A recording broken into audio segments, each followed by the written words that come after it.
And I can truly say Dick Gregory and I are great friends. Tell us about Dick Gregory. Dick's a good person. A person could have made millions.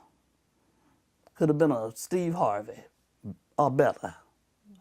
But he was so dedicated to changing things. How did you work with Dick Gregory?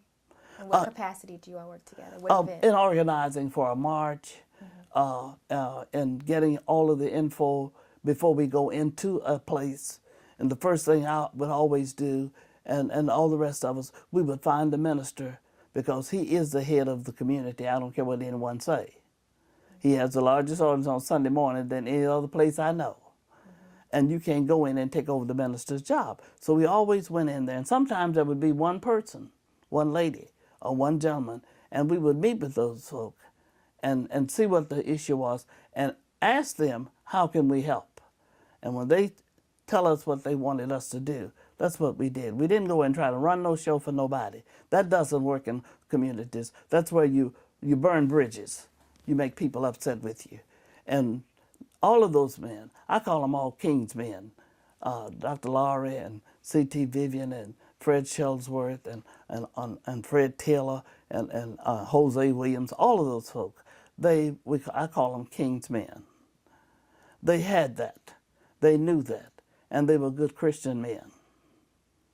It wasn't no arguing and falling out.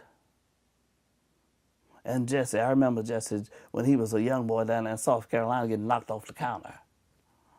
So you saw him get knocked off the counter? Mm-hmm. Yeah. Where was that?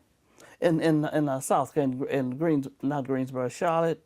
That was Charlotte, North Carolina. Little place in South Carolina. He was a young man, going to school. He was always, some people said, oh, he always wanted to get up in the front. He wasn't always with Reverend King. Yes, he was. Everybody respected Dr. King, and we knew we had to be in harmony with him. And you know, that was one of the things about it. It was not no whole lot of arguing back and forth, or who's the leader. We were all in harmony, and we had one thing in mind: turning this country around. That was our goal. We were going to make it a better day. Do you think you succeeded at that? Here I am, 80 years old, and I've seen two-term black president in the White House. Here I am seeing black kids going into Hale and going into Yale and going into Harvard and going into Vassar, becoming major generals and the highest ranking officers in the Army and all. I've seen a better day.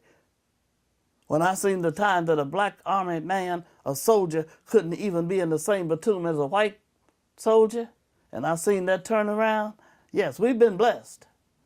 We've been blessed, but we still have a lot more to do. It's not dead, you know. Racism don't just go away. And we should know that behind this last election of President Obama. Explain. The racists came out of the woodworks. Things were said about him that we never thought would come out of the most intelligent people's mouths, but they did. So that tells us that we still have work to do.